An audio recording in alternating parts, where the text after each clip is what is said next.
of salvation in the Upanishads, Bible, and the Quran. He retired as the principal of Mahatma College, Tiruvalla, and he's the founder president of World Fellowship of Interfaith Students Movement, and he's currently running the global campaign 1 billion Youth for Peace, and he is also the founder director of U.S.A. International Peace Research Institute, and founder general secretary of Karickam YMCA, and founder governing board member of Mahatma College of Science and Technology, and also the chairman of Karickam International Public School. So we welcome you to this session, and we would like to have a free discussion with you. And after this discussion, we will open the floor for a reflection, and you can also ask questions. So, Arya, please. Hello all. Hello, sir. I'm really happy that you came today to join us. So I really want to start our session by asking, like, your journey must have been tremendous, right? In the interfaith, peace building and all that. So how it started? What was the starting point and when was that? Can you give us a glimpse of that? Yeah, thank you, Greshma. Thank you all. Good to see Maria, Talib, Tanya, Victor, Aditya, Katherine, everyone.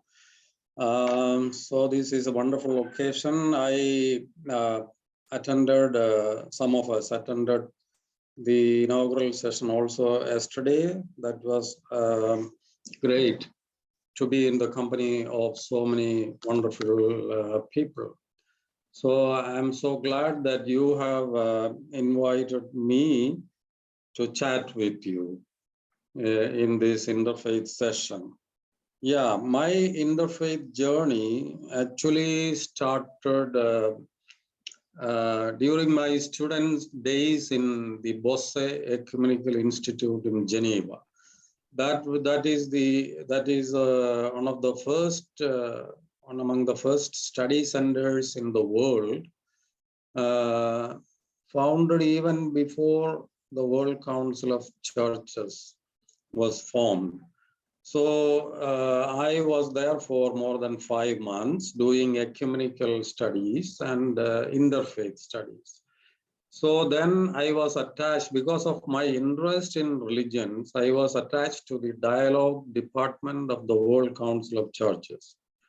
So I became a fellow traveler of the Interfaith Department of the World Council of Churches. And all students, 64 students were there from 40 different countries. We were invited as guests of Pope John Paul II at that time. And we stayed 2 weeks as guests of the Vatican in Rome. So I had the privilege, or all of us had the privilege, to meet the 3 secretariats for dialogue under the Catholic Church also. Secretariat for promoting unity among Christians, Secretariat for promoting unity among religions, and also the Secretariat for promoting unity among non-believers.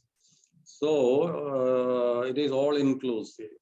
So that was a wonderful journey. So that was in 1987-88. I was there in Bossey.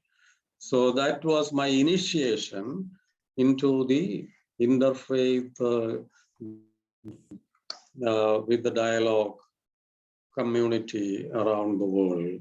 I call it my dialogical pilgrimage. My pilgrimage started there.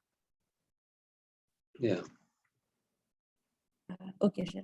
Sir, as you mentioned about the non-faith group, so can you please give us a brief about that interaction also? Yeah, when you say the Christians usually say dialogue among Christians, that is ecumenism. But actually, after the Second Vatican Council, the Catholic Church opened its doors to all religions. So that is why they started even a secretariat to dialogue with the non-believers, So all are children of God. We belong to one family. That is actually the meaning of ecumenism, oikumene. That is the whole inhabited earth. So we have to be in dialogue, living dialogue with all living beings.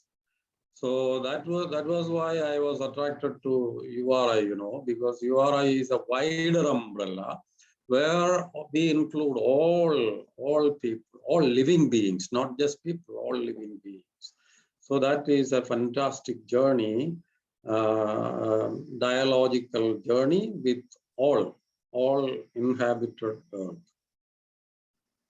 Yes, sir. So, sir, how do you put it into words, how the interfaith dialogue is establishing tolerance and peace in the community?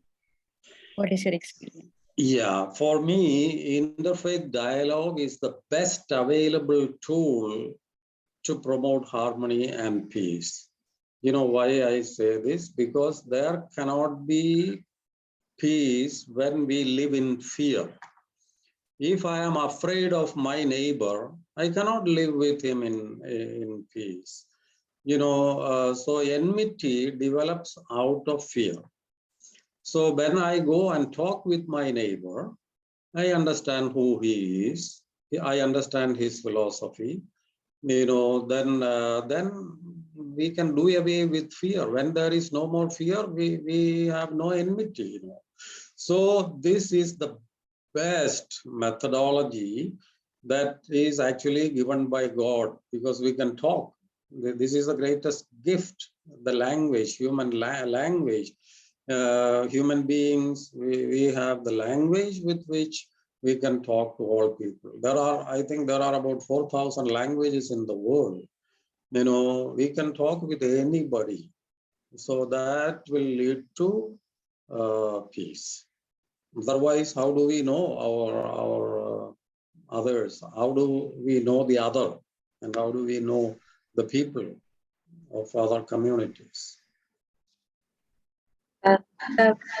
From there, I would like to ask how you come to interreligious taking a decision on doing a PhD in interreligious studies, and especially on concept of salvation in the Upanishads, the Bible, and the Qur'an.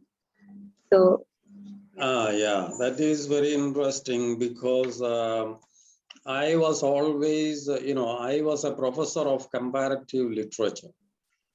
Teaching British literature, American literature, Indian criticism, like that. So comparative literature led me to comparative religion. So when I went to Bossey in Geneva, we had to specialize on one topic. So definitely I specialized on interfaith philosophy. So that led me into the inquiry of the concept of salvation in other religions. It was, I told you, Catholic Church and the Vatican Council. It was the Vatican Council who said for the first time, salvation is available to all living beings. But they did not say how, but they said salvation is mysteriously available to all. Until that time, until 1962, whole Christian community said salvation is only through Jesus Christ. So that was an opening up. It was a revolutionary opening up. So that led me into the salvific philosophy in other religions, how salvation is available to other religions. So I took these three major religions, Christianity, Hinduism, and Islam. They comprise 2/3 of the people of the world, because around 400 crores of people, or maybe about half of the world population belong to these three religions. We are 800 crores of people, and 400 crores of people belong to these three religions. Definitely, my studies branched into the salvation idea, or the concept of salvation. So that led me to write the book, The Concept of Salvation in the Upanishads, the Bible, and the Qur'an. So Upanishads, there are 108 Upanishads available today. And that contains the best philosophy of Hinduism and also about salvation of the Hindu salvation ideas, philosophy. Of course, the Bible and the Quran. So I studied these three main religions and I wrote this book. That gave me excellent idea about, actually I have given 23 points at the end of my book, 23 meeting points where all these three religions can join together. So we in dialogue, we say, let us not worry about the differences. Let us marvel, let us rejoice at the meeting points, at the oneness. Wherever we can meet together, let us come together. And so I have found at least 23 minimum meeting points among these three religions. And there onwards, I became a student of the holy books. And from 2005 onwards, we started the holy book series of conferences. I see Morgana here. She attended one of the holy books conferences in India here. And so many scholars, pundits from different parts of the world, they come once in 2 years, we organize. So far we have organized 8 international holy books conferences. The previous one was due in 2021, but because of COVID, we could not. So anyway, so that we launched the study of the holy books, and that is also a great occasion to understand the philosophy of our religions. Thank you, sir. And I see Mr. Talib raise his hand. So, sir, if you want to ask, you can. Hello, everyone. I just wanted to say a comment or a word that if you would like to know me, it is better to face me face to face, not to hear about me from the other. So what my brother Abraham said is really the truth, and the practical way to know the other is to meet him, not to hear about him from the other, because hearing about maybe something is there is bias, there is something that he hides some facts. He doesn't know the person exactly as the person knows himself. So that's what I want to say. Sorry for have some hustle. Thank you, sir. And next, I would like to ask about U.R.I, United Religions Initiative, the global organization which connects people from all over the world. So I know you are with U.R.I for many years, like almost 20 years. So how do you see the growth of U.R.I and how it connects people to people? Yeah, Maria is here. We have been traveling together for the past 21 years now. It is we celebrated the 21st anniversary last year. So that has been a marvelous journey under the umbrella of United Religions, So I was attracted to this, and this journey has been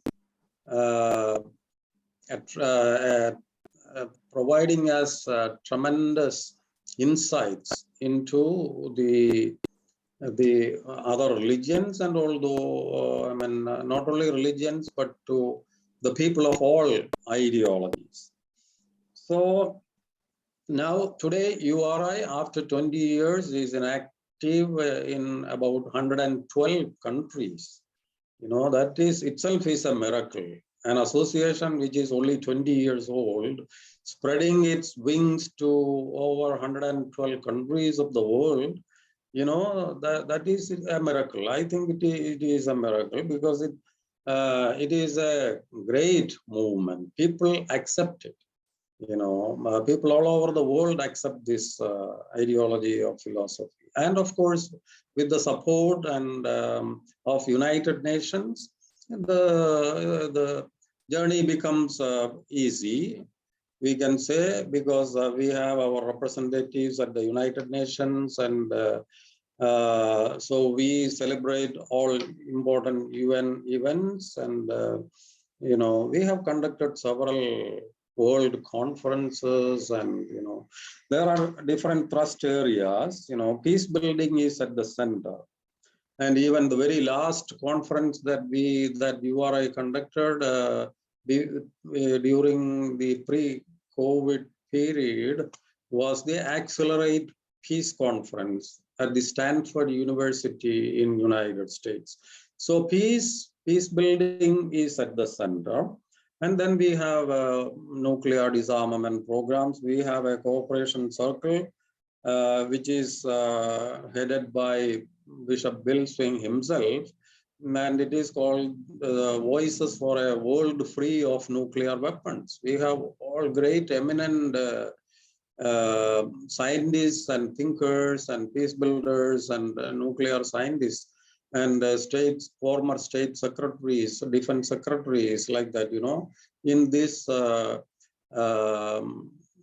cooperation circle. I was a member from the very beginning, and once in a month we meet and we discuss about all the affairs about nuclear disarmament. And I think we are making big strides towards deactivating all the available 13,000 nuclear warheads. So that is also at the center of URI. Mother Earth is very central, and eco-justice and climate justice, then women empowerment, you know, Maria Morgana, they all always speak about women empowerment and work towards this goal. Indigenous communities, we have so many programs related. Actually, once we convened a global conference of the indigenous communities in Chicago. You know, so I don't know if there have been other conferences like that convened by any other agencies. Maybe, I don't know. And of course, youth. And then our collaboration with the world organizations like the Parliament of the World's Religions, Religions for Peace, IARF, International Association for Religious Freedoms. So URI is now rubbing shoulders with all the major international interfaith organizations.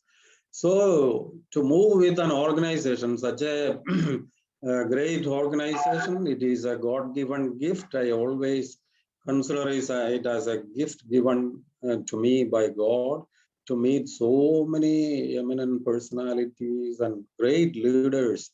Here on the on these forums, we find the great thinkers of the world today who are alive, you know. So that is a gift. So this is also an extension of my dialogical pilgrimage. This is also dialogue, living dialogue, you know. So we are always in dialogue with people of all different organizations and religions. As you have mentioned about meeting great personalities, I would really like to ask, like, how it was to meet with Bishop William Swing, and can you share that experience with us? Yeah, no,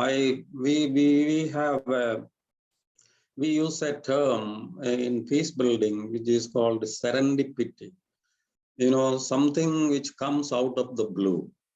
That is a God-given, heaven-sent moment, you know, we can call it. A moment in our life sent by heaven. So my meeting with Bishop Swing was something like that, because that was in way back in 1993, no, 1996. 1993, he got the call from United Nations, and 1996, he traveled his journey around the globe. He wanted to meet all the religious leaders in order to propose this idea of a World Council of Religions.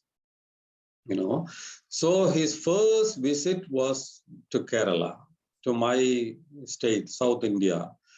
So he came to address the largest convention in Asia, Christian convention in Asia, which is called the Maraman Convention. It is organized by my church. It is called the St. Thomas Church, Mar Thoma Church. 200,000 people attend sessions. We have different sessions for a whole week. During the day time, there will be around 200,000 people. So Bishop Swing came to address this Maraman Convention. There he expressed his vision about a world body, and he said the mandate given by the United Nations, and that was only a dream at that time. So he shared his dream, and I was listening to him.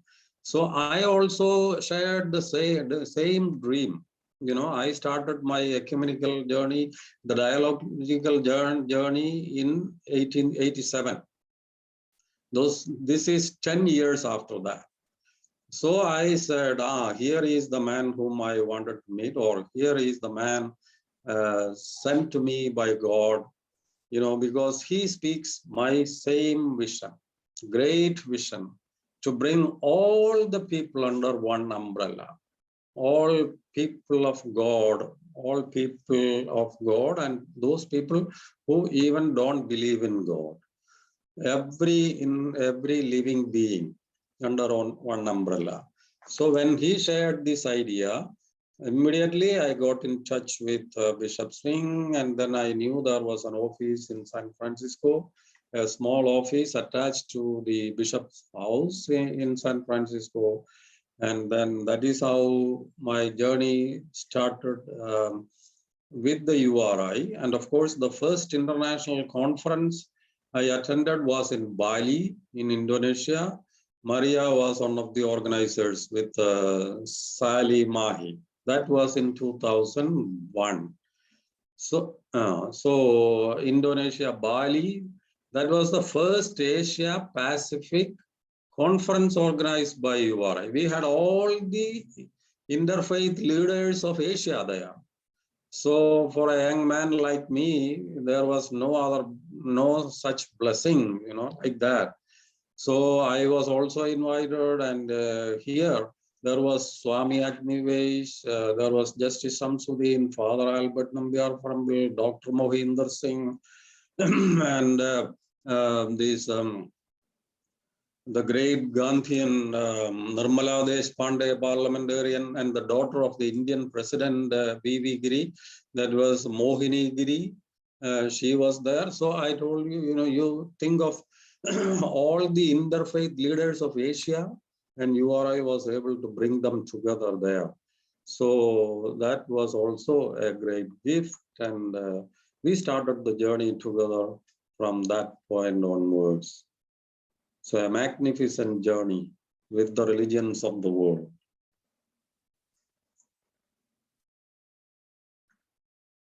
So, sir, which journey is like close to heart, whether it is journey from Cosmic Community Center to 1 billion youth for peace? So which initiative brings you more happiness, or what is close to your heart? Yeah, Cosmic Community Center is the mother organization here, which I founded 25 years ago. Actually, it was founded in towards the beginning of the 1990s. That is the second URI cooperation circle in South India. The first one was the World Fellowship of Interreligious Councils, founded by Father Albert Nambiar Parambil, who was also in Bali. This was the second, so that was a long journey. Today we have about 125 cooperation circles in South India region. So Cosmic Community Center, this expresses our vision, cosmic vision. So after 25 years, now we founded the 1 billion Youth for Peace. Because today I realize, if anything has to be possible in the world, we have to begin with the younger ones or children. Otherwise, it's very difficult to deal with the elderly people.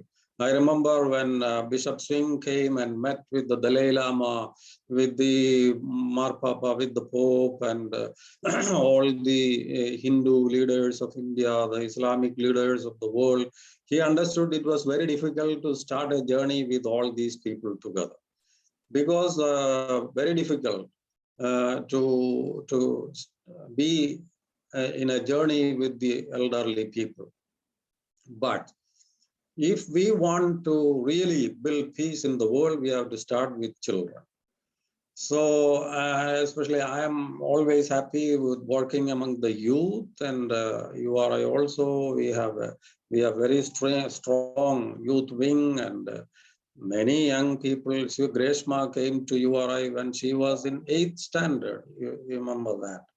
And Isaac came to U.R.I. when he was in 6th standard. Now he is at the Global Council. He is a member of the Global Council. Greshma has already become an international leader. She did his studies at the UN Peace University. I can give you so many examples. All the young people, the budding children who come to this movement, they become great leaders, international leaders. So that is why I believe that we have to start the journey with children. So it is with this intention that we have broadened the base of the Cosmic Community Center, and we have started this 1 billion, the journey with children, that is the 1 billion Youth for Peace. Someday, it is a big dream, all dreams are big. We cannot start with a small dream when we start something.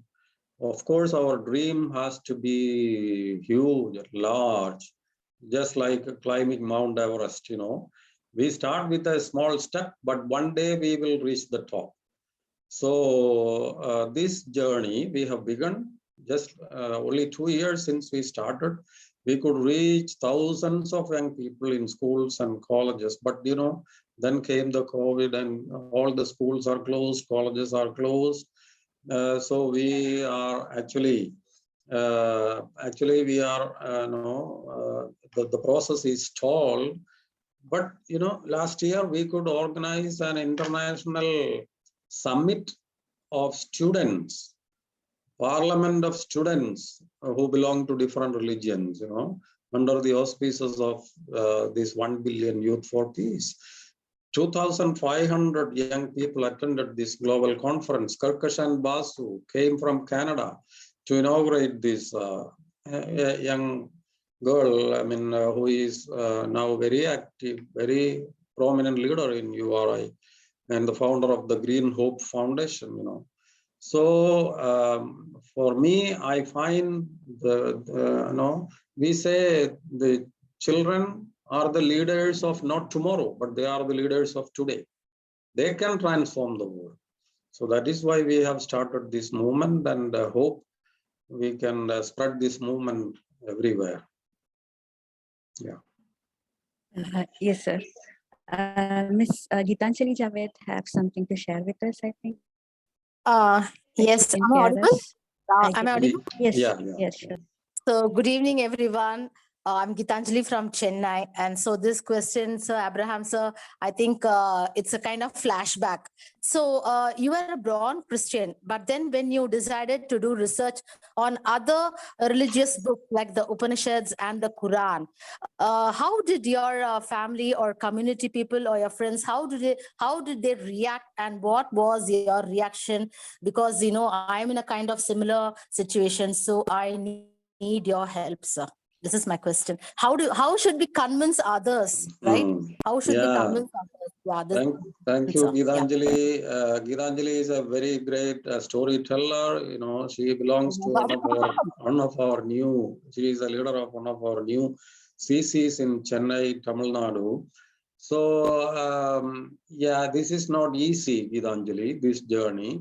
Yes. Of course, you can study holy books and other religions as long as you study and you keep the study within yourself, or you write some books. Nobody is bothered. But when we started the first interfaith, I mean the dialogue center here at Kottarakara, 26 years ago, we started the Dr. Alexander Marthoma Center for Dialogue.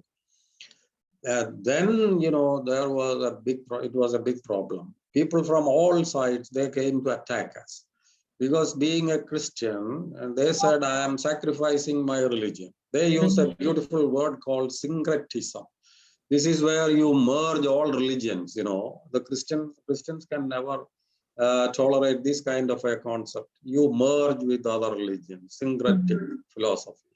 So priests and lay people and bishops, and there were so many people to oppose this idea. And they asked us to wind up this center. Many, some of the priests even started newspapers to attack us. But then I had to answer all these people. So that is how we started the newspaper Interfaith Link, in order to answer all these people.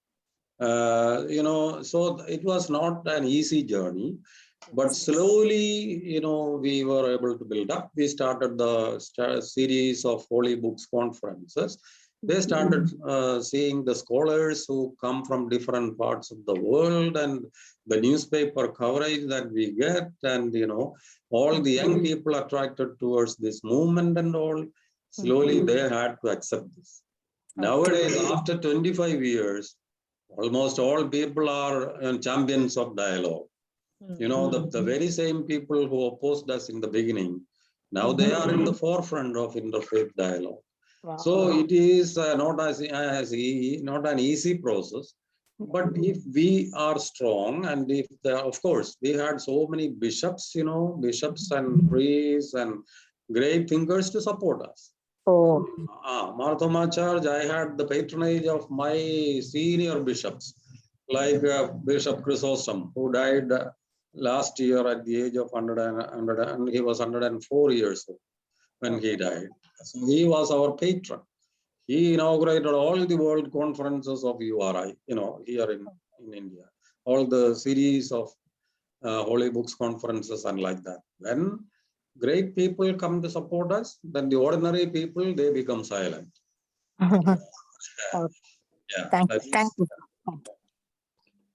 Thank you, Kitanjali. So I would like to know, sir, I still remember the first day I met you in our school, Fatima Public School in Punalur. So from there onwards, you are my mentor and you are my real guru, who always there for me to clear all my doubts and guide me. So I'm wondering, who is your guru and who is your real mentor in interfaith journey? Yeah, I have several gurus, if you say like that, because I started the social work with a great teacher here called, Casey Matthew. He also was a member of one of our cooperation circles. He worked with the World Council of Churches like that.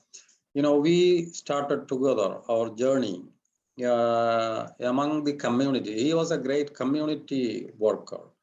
So helping the people, suffering people, that was so dear to him. So I learned this from him. But then, of course, Father Albert Nambiar Parambil was the guru in interfaith dialogue. He was a great champion. Catholic priest, he championed the cause of dialogue. And he founded the Chavara Cultural Center in Cochin. He founded the World Fellowship of Interreligious Councils. I was an executive committee member. So there we met great thinkers of Asia. He had the skill to bring together all these people. He conducted several world conferences in Kanyakumari, in Cochin, in different parts of India. He was the secretary of the Indian Philosophical Congress. So he was a great guru for me. But of course, in my journey, with the World Council of Churches and the Interfaith Dialogue Department. I had my best friend, Dr. Hans Ukko from Sweden. He was the executive secretary, and later he became one of the directors of the Dialogue Department of the World Council. And we almost started, we traveled together for 15 years, attending so many international interfaith conferences, organized by the World Council of Churches and the Vatican. And also the Hindus, so many slowly Hindu communities, Muslim communities, they all started organizing great conferences. One of the unforgettable conferences was in Jerusalem, organized by the Jewish community and the Islamic communities, organized by the Hebrew University and the Tandoor Study Center. So Hans Ukko, maybe if I pick up these three gurus, they have been my mentors, in social work and also in the dialogical journey. Thank you, sir. And Maria, please. Krishna, so you say something that I feel is so important for URI is this kind of the dialogue and the cooperation. So this dual strategy that in URI we think that if people of different faiths do things together for the good of the community, the relationship that is built in doing together, in working together, in addressing social changes together, builds cultures of peace, justice, and healing.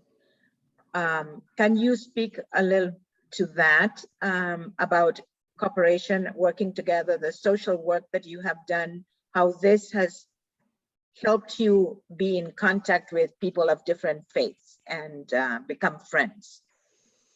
Yeah, thank you, Maria. Actually, why do we come together?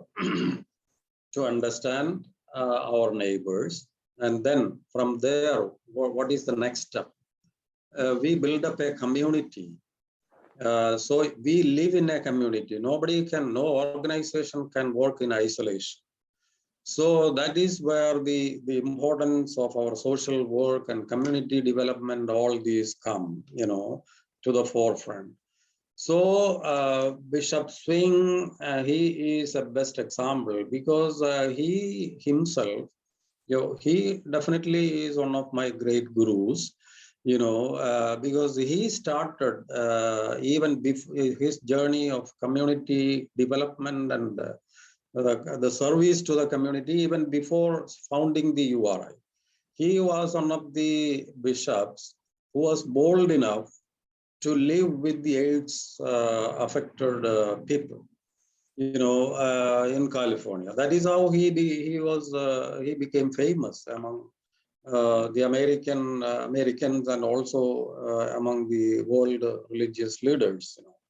So there are so many people who are suffering in the community. For example, the latest thing that we did last month, it was bringing help to 1,000 families in Kerala affected by flood.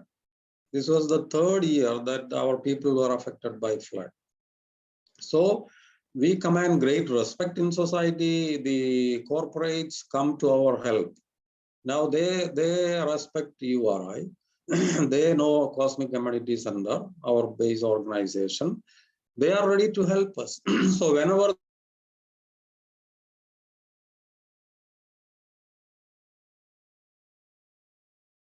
and livelihood materials and things. So we identify the families and we in different flood affected areas and we reach to the people. So we gave livelihood materials to 1,000 families last month. And for the last 3 years, we have been doing this. We have been doing a lot among the flood affected people. And we have our one of our cooperation circles in Kollam, City Zero Limit CC. We have the social, the students of the social MSW students, those who study social work. So they also, they come to our help for trauma healing and meeting with the people and helping the affected people, So cooperation circles are actually great instruments to build up community and to help the affected people in the community. So I can say any number of examples. For example, our the Shanti Sena CC in Sri Lanka, they are working in 15,000 villages in Sri Lanka. Imagine the magnitude of their work. They have headquarters in all the provinces. 400 full-time staff working under these organizations, Sarvodaya movement. We have the Sri Lankan Gandhi, who is one of our great gurus and founder of builder of the U.S.A movement in the Asia region, who won the Livelihood Award, just like Swami Agnivesh. He is no more. So U.S.A is today known not just for the dialogical work, the interfaith activities, but for community development projects also. So we are there to help people in all their needs. All the cooperation circles are, they are real instruments of peace and community builders. Yeah. Thank you, Maria. And, Thank you, Abraham. That was a good response. Thank you. And we have 2 questions in the chat. Before that, I would like to ask about Super Souls Revisited. It's one of the great contributions for the interfaith harmony. So can you please share the writing experience of Super Souls Revisited? Actually, I would say Super Souls Revisited, it's an imaginary journey into the heavens to meet the founders of religions and also the great philosophers of the world of the past, like starting from Socrates onwards. So it is an imaginary journey of maybe my journey or any other person going to the heavens to meet them. And the question basically is simple. Are you satisfied? The question is being posed to Jesus Christ, Sri Buddha, Muhammad Nabi, and Socrates, and Mahavira, the founders of world religions, and great philosophers. So you have come to the world to reform the world. Are you satisfied? Or what is the plight? Are you happy with the plight of the world today as it is? So then there come the answers from all these gurus. This is the essence of the book. Actually, this was because of my reading of the Qur'an. That is what prompted me into the writing of this book. I was reading Quran. I told you I'm a student of the holy books, holy scriptures. I read Upanishads, Quran, all the other scriptures. I have a holy books library. So when I was reading the Quran, Holy Quran, I was so much fascinated by the description of heaven. Beautiful descriptions. Nowhere else you can find such wonderful descriptions of the heaven. In Hinduism, in Christianity, we all speak of our scriptures also speak of heaven. But this is very poetic. So I was so impressed. And actually then somehow I was prompted to start the journey of writing this book. Going to the heavens and meeting the great souls, super souls, definitely the super souls. And I kept the Quran open on my table till I finished my book. That was a kind of thing because the inspiration came from this. So that was a great enterprise. I finished this book and then I closed the Holy Quran. Yeah, it was a marvelous experience. Thanks, sir. It was so great Can that I you. chip in? Grishma, can I chip in? Can I come in, please? Sure. So friends, I just want to share one thing about that book, Super Souls Revisited. Sir Abraham sir had gifted me that book when I visited Kerala. I read that book, and even while I was reading that book, I had tears and I had goosebumps. So this was a reality while I experienced when I read that book. And that was a time I knew that Abraham sir was no ordinary man. He was something, a superhuman. This I have to say to my dear friends of U.S.A. Thank you, sir. You're something about. Thank you, sir. Thank you so much. Thank you, Abraham, sir. That was a wonderful book. One of a kind book, sir. One of a kind book, sir. Thank you. Thank you so much, sir. Thank you. Thank you, Kitanjali. Thank you. Thank you, sir. And I was saying that it was so great that you opened the Quran and then write a book. So it's something really special. And for us, youngsters, it's a kind of real learning from you. So I would like to share Faisal's question. What is the strategy to promote peace and interfaith harmony in India by collaborating with the current government?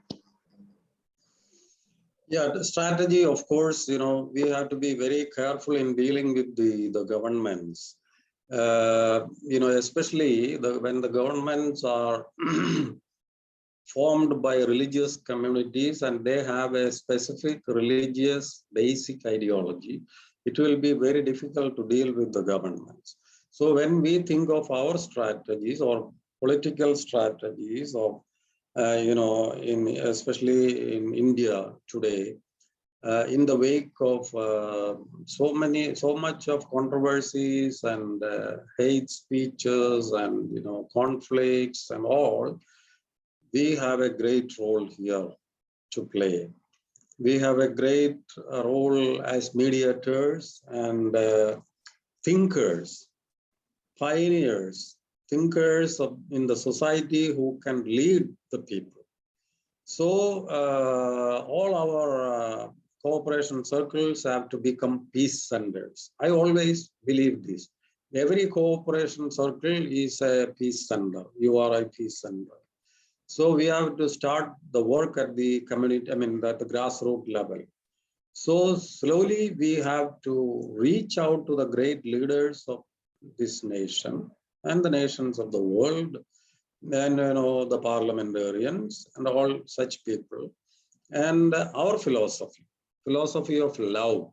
When so many people are there in the society to speak the philosophy of hatred, we have to propagate our strong philosophy of love and harmony. So in India, this is what we are trying to do today. We try to approach all available, politicians who are available, and we convey our ideas. And we have great organizations like the ashrams of Rishikesh, the Paramatmiketan ashram, where the founder, Swami Chidananda Saraswati, he is one of the best friends of the Prime Minister Modi. So we can influence our Prime Minister through our great leaders of the U.S.A. circle.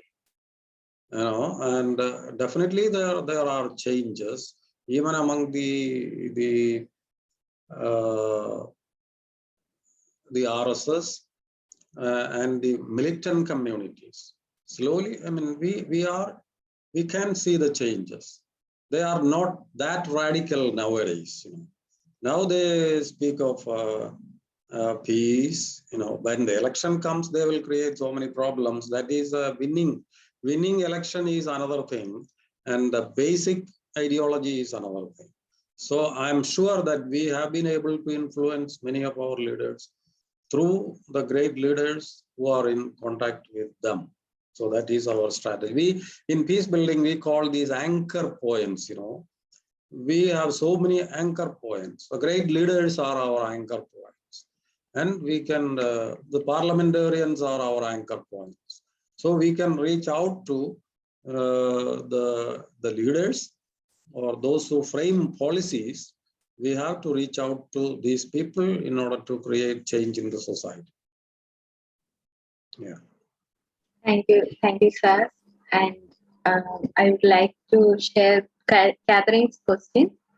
So, what is the name of the book by Dr. Abraham Karickam, highlighting the discovered religious meeting points? And yeah, the name of the book is The Concept of Salvation in the Upanishads, the Bible and the Qur'an. Upanishads, books of the Hindus. There are so many books for the Hindus. And Hindu religion itself is polytheistic. They believe in so many number of gods. So they have so many religious books also. Bhagavad Gita, that is central to them.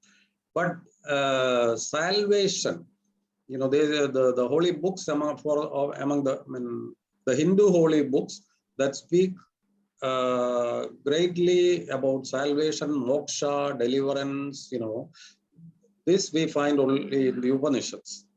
I told you there are 108 Upanishads. And I had to read all these 108 works in order to write this book, The Concept of Salvation in the Upanishads. Then comes the Bible, then the Quran. So 3 major religions of the world and 3 series of holy books which speak of moksha, deliverance, freedom. So that is the name of the book. thank you, sir. And another question is, how can we promote and advocate the shared basic human values among people and organizations worldwide? Organizations towards? Organizations worldwide. Worldwide. Yeah, that is where URI, we always think of collaboration and partnerships. Now, I don't know how many MOUs we have signed, URI, with almost all the world body organizations like the Parliament, Religions for Peace, and the African Union. Masi Hailu, our ambassador for global partnerships, he is a acclaimed world leader. Every other month he is signing an MOU with world organizations like that. So that is one of the best methodologies, to mobilize support. We cannot, as I told you, we cannot do anything in isolation.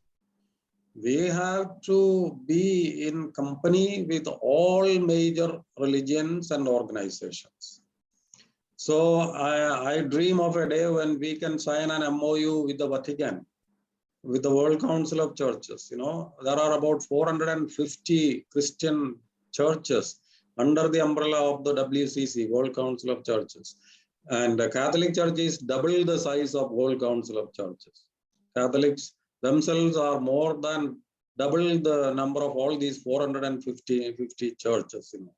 So a day will come when we can sign an MOU with the great organizers. Of course, we work in close collaboration with the World Parliament of Religions. We were partners in organizing the World Parliament of Religions in Chicago. So every organization in the world, they are happy to become partners with URI now, because URI is now becoming a very influential organization in the world, because we have a wider umbrella, including all the living beings. So one by one, a day will come when almost all important people of the world can unite. This is where we see the 1 billion youth for peace, the other or younger, organizations of the younger people, the Youth for Peace, the Global Youth Movement, the world free of nuclear weapons, CC, and the Green Hope Foundations. You know, we are moving together with so many important partners and organizations. So that is our strength. We have to. I have a great dream. One day we solve the Middle East problem. When Talib will be very happy if we could solve the conflict between the Israelites and the Palestinians. Yes, I pray for this. Yeah, one day I think it will be. I hope, and we all hope. Yeah, that's very fine. May God bless us all. Okay, Greshma, I would like just before I leave, I would like just to speak just half a minute to Abraham, Maria, and all of you. First, Abraham, convey my greetings to your family members. It was really very, very nice to be with you days before. That was very nice. Till now, I have these very good memories from you and your family. Yeah. And Maria, I hope one day we will meet again. One day. You know, our life is going on, and we are really, I always have you all in my heart, all of you, Morgana, Pinaki, Salem, all of you. I wish you all the best. I am leaving because I have another meeting, okay? Bye-bye. Okay, Talib, thank you so much. Thank you. Thank you very much.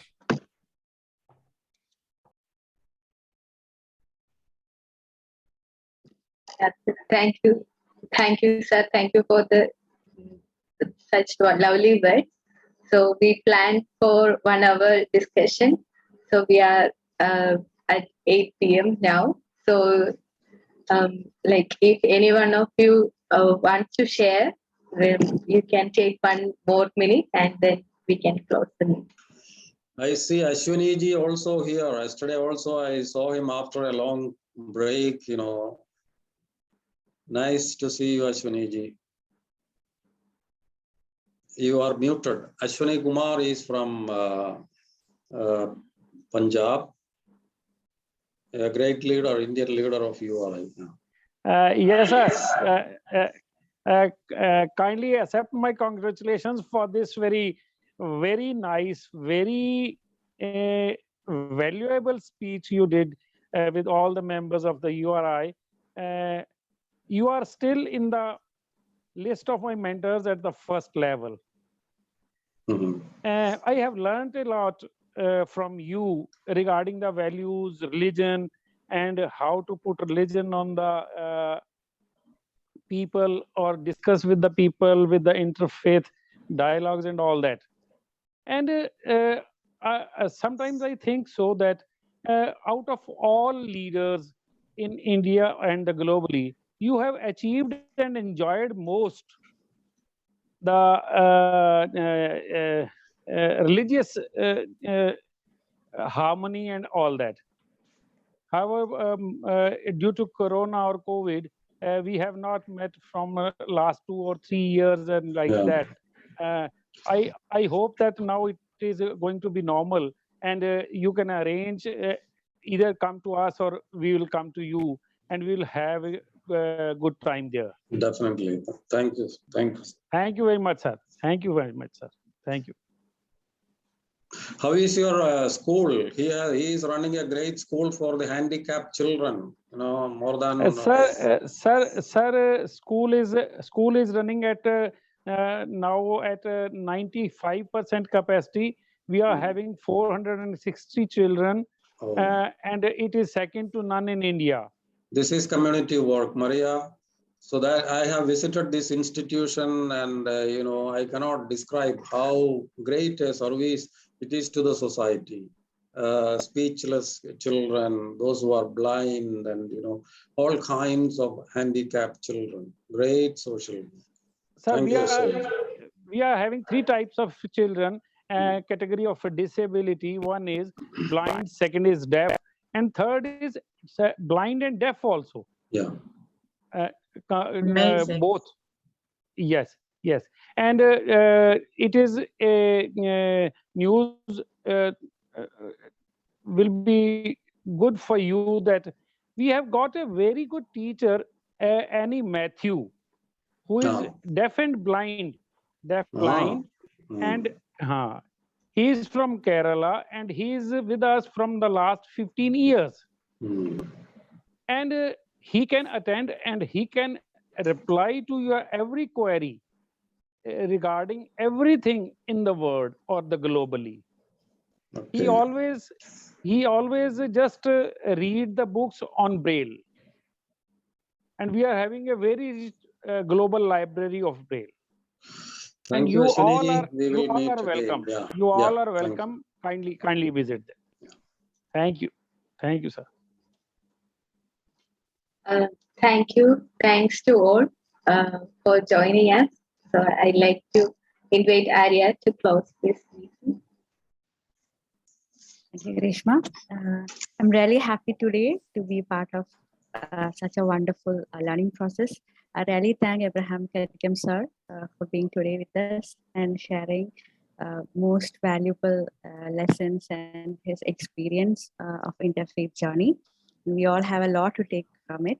And I'm also thankful to all the participants of the program, especially Ms. Maria Crespo, and Mr. Faisal Elias and Ms. Morgana ma'am, and everyone, especially Ashwini sir, and everyone who have joined us today. And I'm really thankful to all on behalf of Ecumenical Cafe.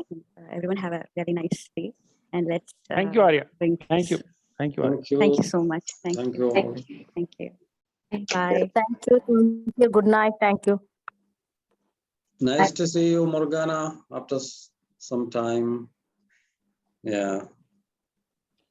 Stop live stream, please. Nice seeing everybody. Mhm. See you tomorrow on our Oh, yeah. Patreon. Bye. Thank you so Tuesday, much. yeah. Bye. Bye. Bye. Bye. Thank you. Arya, stop live stream.